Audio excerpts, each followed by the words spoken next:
Hello everyone, welcome back smart study hub.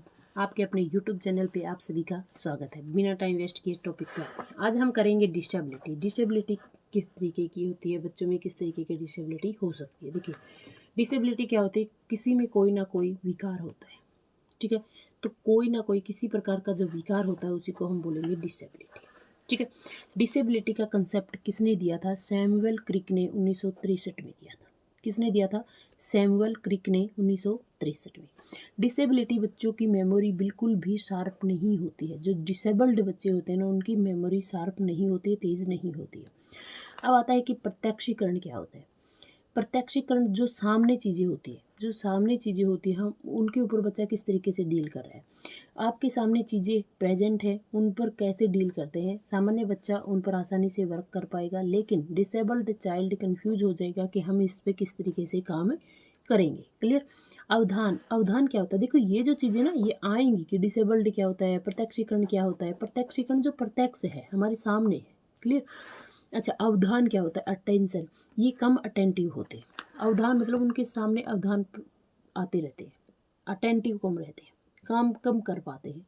ठीक है।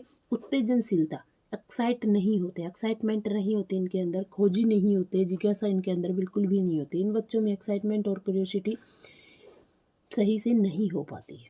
फिर आता है डिसेबिलिटी कैसी होती है। डिसेबिलिटी आंतरिक या बाह्य दोनों प्रकार की हो सकती है। डिसेबिलिटी आंतरिक या बाह्य, मतलब आंतरिक होती है कि बाह्य होती है। क्लियर। तो डिसेबिलिटी जो है वो आंतरिक होती है, दिखाई नहीं देती है। तो आप ऑप्शन में ये मत लगा के आ जाना कि जो बच्चा एक्सीडेंट में आ गया है तो वो डिसेबल्ड, डिसेबल्ड नहीं है, वो विशिष्ट बच्चों में चला जाता है, पिछड़े बालक में चला जाता है। क्लियर। तो यहाँ से आप क्या कहोगे, जो डिसेबिलिटी है वो आंतरिक होती है, यह बाह्य रूप से दिखाई नहीं देती है। ठीक है।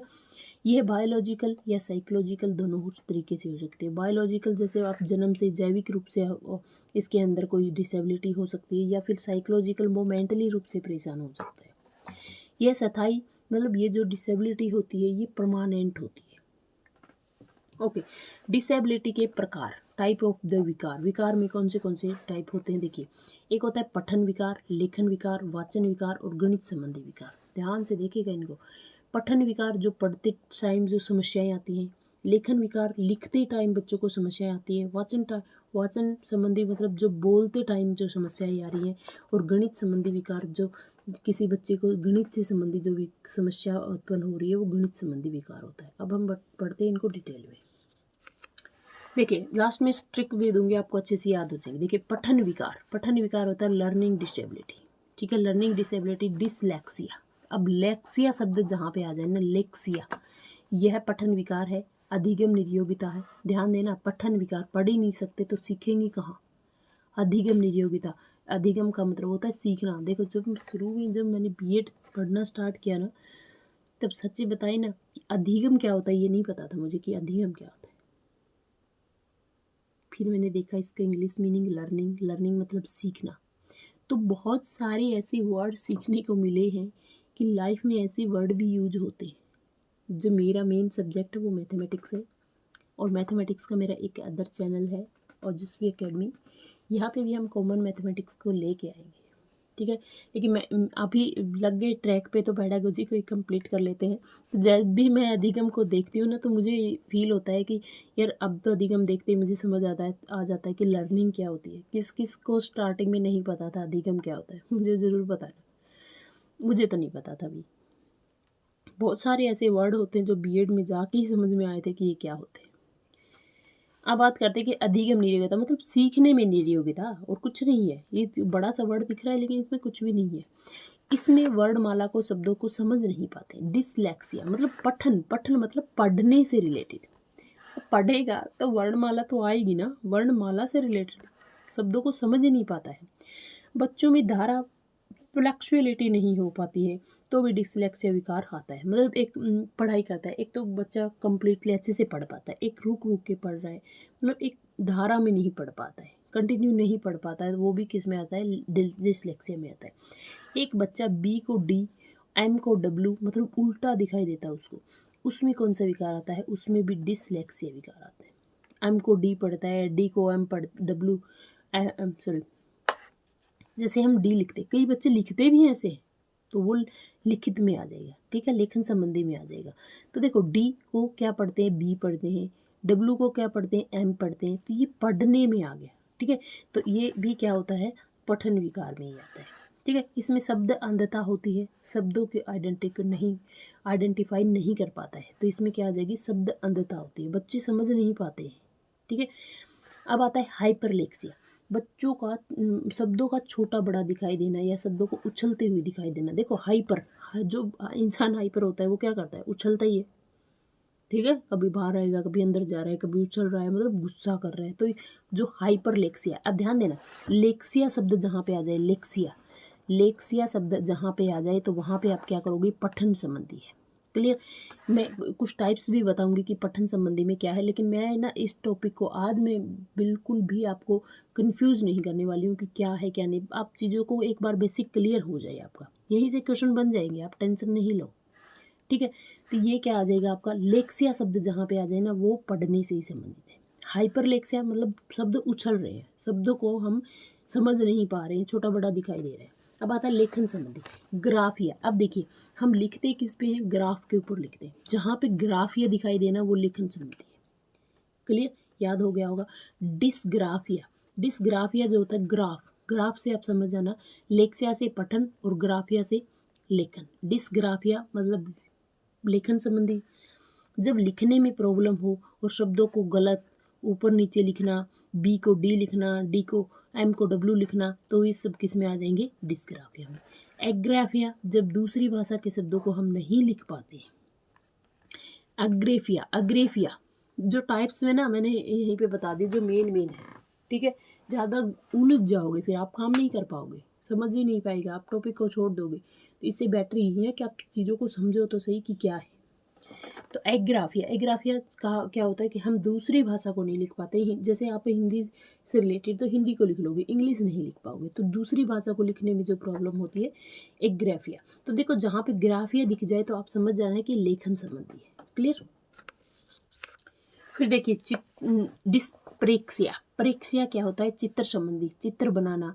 प्रेक्सिया हम किस तरीके से बनाते हैं, ठीक है ना, पेंटिंग करना, चित्र बनाना, चित्रकारी करना, इसमें ओवरलैपिंग होती रहती है, इस लिखते लिखते ओवरलैपिंग मतलब उसी के ऊपर आप चीज़ों को लिखते रहते हो, तो ये होता है डिस्प्रेक्सिया।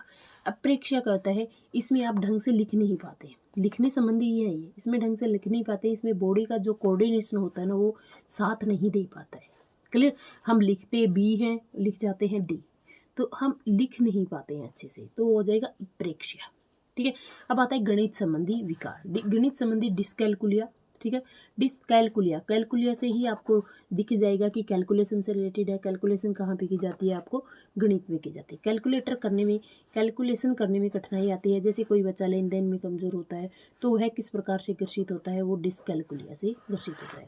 एक टीचर को टाइम टेबल बनाने के लिए कहा गया है लेकिन वह उसे करने के में कठिनाई महसूस कर रहा है, तो वह कौन सा विकार है, डिस्कैलकुलिया, ठीक है। वो कैलकुलेशन ही नहीं कर पा रहा है, बहुत सारे ऐसे टीचर होते नहीं कर पाते। फिर आता है लेक्सिकल, लेक्सिकल क्या होता है, लेक्सिकल जो है गणित की भाषा को नहीं पढ़ पाना लेक्सिकल होता है, क्लियर। फिर आता है प्रैक्टोगोनिका, गोनिक क्या होता है, प्रैक्टोगोनोटिक, जब चीज़ों से तुलना यानी कंपैरिजन नहीं कर पाते हैं, साइंस और मैथ में समझ ही नहीं पाते हैं कि भाई ये कौन सी चीज़ है, ये साइंस है कि मैथ है। देखो बहुत सारे साइंस में मैथमेटिक्स का यूज होता है ना, तो जो बच्चे मैथ और साइंस को कंपेयर नहीं कर पाते, बहुत सारी ऐसी चीज़ें, ये तो हमने सिर्फ इन दो चीज़ों को दिया जो सेम चीज़ें होती हैं। जैसे ऐसे में क्या होता है, हिस्ट्री और पॉलिटिकल में जो चीज़ समझ नहीं पाते कि ये कौन सी चीज़ है, जो कंपैरिजन को नहीं समझ पाता है, वो क्या होता है, प्रैक्टोगोनोटिक, क्लियर। फिर आता है कि वाचन संबंधी विकार, वाचन संबंधी विकार क्या होता है, मौखिक विकार।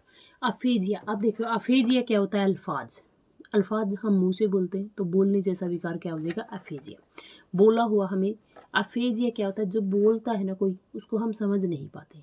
डिसअफेजिया क्या होता है, बोला हुआ समझ तो आ जाता है लेकिन हम उसे बता नहीं पाते, क्लियर। अफेजिया समझ नहीं पाते हैं किसी ने क्या बोला है, डिसअफेजिया समझ तो जाते हैं लेकिन हम कई बार ये नहीं होता है, मुझे तो समझ आ गया लेकिन मैं आपको समझा नहीं पा रही, ठीक है, तो क्या आ जाएगा, डिसअफेजिया।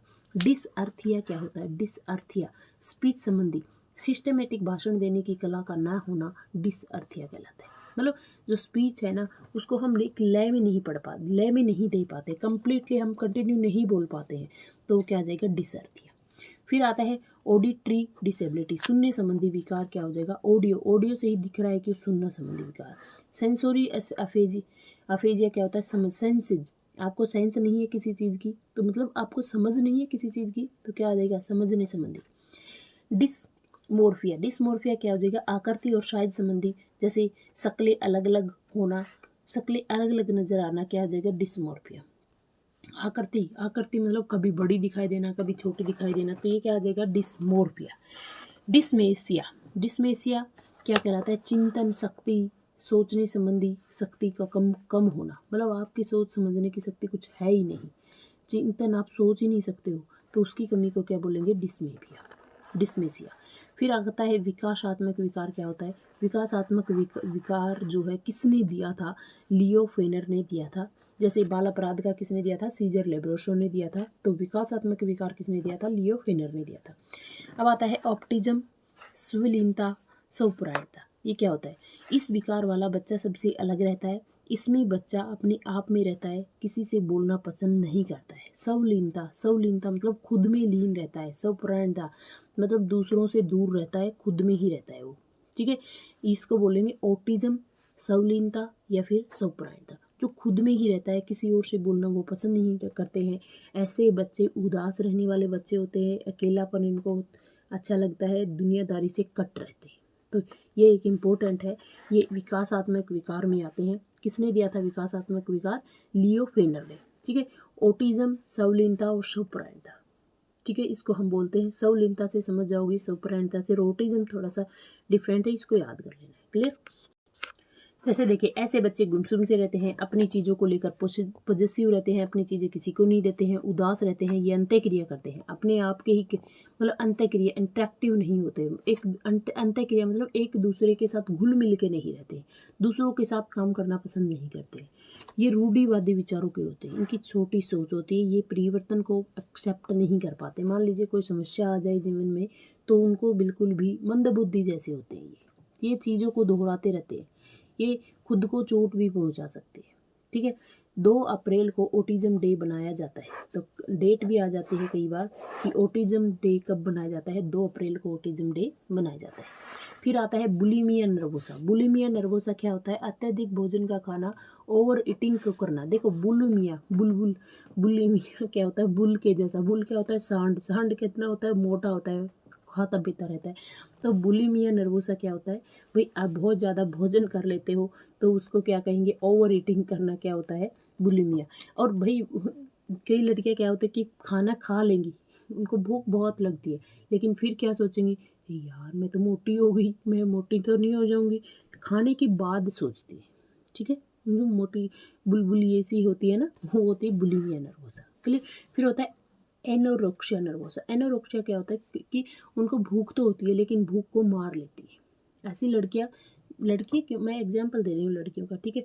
ऐसे लोग, अब तो लड़के कम नहीं है किसी से, लड़के लोग भी हैं जो डाइटिंग के ऊपर चलते हैं। अब भूख लगे तो भी अपनी भूख को मार लेना क्या होता है? एनोरेक्सिया। लड़कियां मोटे होने के डर से खाना नहीं खाती हैं, अपने भोजन की इच्छा को दबा लेती हैं, तो ऐसे लोग होते हैं एनोरेक्सिया।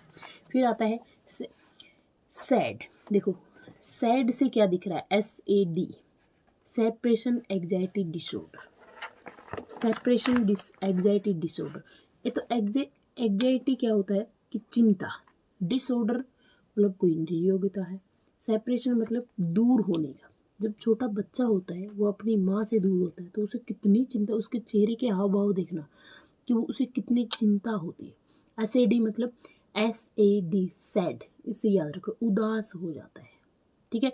तो देखो, जब हमें किसी से अलग होने का डर होता है, तो जैसे छोटे बच्चे को होता है अपनी माँ कहीं चली जाती है, तो उसे एक अलग ही डर उत्पन्न होता है, तो उसे बोलते हैं हम सेपरेशन एग्जाइटी डिसऑर्डर। अच्छा, एक होता है ADHD। ADHD क्या होता है? Attention deficient hyperactivity, hyper activity and disorder. बच्चे ज़्यादा उतावले होते हैं, शांत नहीं बैठ पाते हैं, कुछ ना कुछ करते रहते हैं, ध्यान केंद्रित नहीं कर पाते। आजकल के बच्चे तो यही होते हैं, ADHD। ADHD का मतलब क्या होता है, उनको आप बैठा दो, क्या मजाल आप उनको शांत कर दो। तो ऐसे बच्चे बहुत ज़्यादा उतावले होते हैं, पता नहीं क्या कर दे, और नहीं तो दीवारों के ही टक्कर मारने लग जाते हैं। तो ऐसे बच्चे जो होते हैं ना, हमारे आसपास बहुत बच्चे हैं ऐसे, मैं समझ सकती हूँ क्या, उनको शांत बैठना आता ही नहीं है। वो कुछ ना कुछ, चाहे वो उनको कुछ तोड़ना फोड़ना हो, कुछ ना कुछ वो करते ही रहते हैं, उनका ध्यान बिल्कुल भी केंद्रित नहीं रहता है। ऐसे बच्चे होते हैं ADHD। Clear. Attention differentiate hyper activity उनकी रहती है, और डिसऑर्डर। क्लियर। ओके, एक बार फटाफट से रिवीजन ले लेते हैं। डिसेबिलिटी क्या होती है, कोई ना कोई विकार जो होता है ना, वो डिसेबिलिटी होती है। सैमुअल क्रिक ने 1963 में इनको दिया था ये कंसेप्ट, ठीक है। प्रैक्टिकल जो चीज़ें हमारे सामने हैं उनको हम नहीं समझ पाते हैं। अवधान ना कोई समस्या हमारे सामने आ जाती है। एग्जाइटी, बहुत ज़्यादा एक्रेसिटिव नहीं होते, उत्तेजनशीलता नहीं होती ऐसे बच्चों में। फिर डिसेबिलिटी क्या होती है, डिसेबिलिटी हमेशा आंतरिक होती है, बायोलॉजिकल या फिजिकल, साइकोलॉजी, दोनों तरीके की हो सकती है। ये परमानेंट होती है। क्लियर। एक होता है पठन विकार, एक होता है पठन संबंधी, लेखन संबंधी, वाचन संबंधी और गणित संबंधी। देखिए, पठन में क्या आ जाएगा, लेक्सिया, डिसलेक्सिया, डिसग्राफिया। और वाचन संबंधी में क्या आ जाएगा, वाचन में आ जाएगा भैया अफेजिया, अच्छा सॉरी, लेक्सिया, डिसलेक्सिया, डिसग्राफिया और अफेजिया और कैलकुलिया। याद हो गया, बस इतना ही याद कराने आई थी बाद में। Aphasia, sorry lexia, dyslexia, dysgraphia, dysaphasia और डिसकैलकुलिया, ये संबंधी आप याद रख सकते हो। इंग्लिश में सेम टू सेम वर्ड आएंगे, इसलिए बोल रही हूँ, ठीक है। फिर आता है कुछ विकासात्मक में क्या होता है, लियो फ्रेनर ने विकासात्मक विकार को दिया था। ऑटिज्म, संलिप्तता, प्राणता, ये कैसे बच्चे होते हैं जो अपने आप में ही गुम रहते हैं। ऐसे बच्चे कौन से होते हैं, ऑटिज्म टाइप के बच्चे होते हैं। ठीक है। फिर आता है क्या, सॉरी, फिर ऑटिज्म डे कब मनाया जाता है, 2 अप्रैल को ऑटिज्म डे मनाया जाता है। बुलिमिया नर्वोसा कौन सा होता है, बुलिमिया जो बहुत ज़्यादा खा लेते हैं, खाने के बाद सोचते हैं कि हम क्या करें। एनोरेक्सिया, जिनको चिंता रहती है और वो खाने की इच्छा को ही मार लेते हैं, किसी चीज़ को अपनी इच्छा को दबा लेते हैं खाने की, ठीक है। सेपरेशन एग्जाइटी डिसऑर्डर, दूर होने से, सेपरेट होने का जो डर सताता है, जो चिंता होती है, वो सेपरेशन एग्जाइटी डिसऑर्डर होता है। ADHD, आजकल के हर एक बच्चे में ये प्रॉब्लम होती है ADHD की, जो बहुत ज़्यादा उतावले होते हैं, शांत नहीं बैठ पाते हैं, कुछ ना कुछ करते रहते हैं, उनका ध्यान केंद्रित नहीं कर पाते हो। क्लियर। तो ये था आपका डिसेबिलिटी का टॉपिक, उम्मीद है आपको समझ में आ गया होगा। कहना ना पड़े, अगर नए हैं तो चैनल को सब्सक्राइब कर लेना और एक कमेंट करके ज़रूर बताना कि क्लासेस किस टाइप की लग रही है। मिलते हैं नए टॉपिक के साथ, तब तक जय हिंद, जय भारत।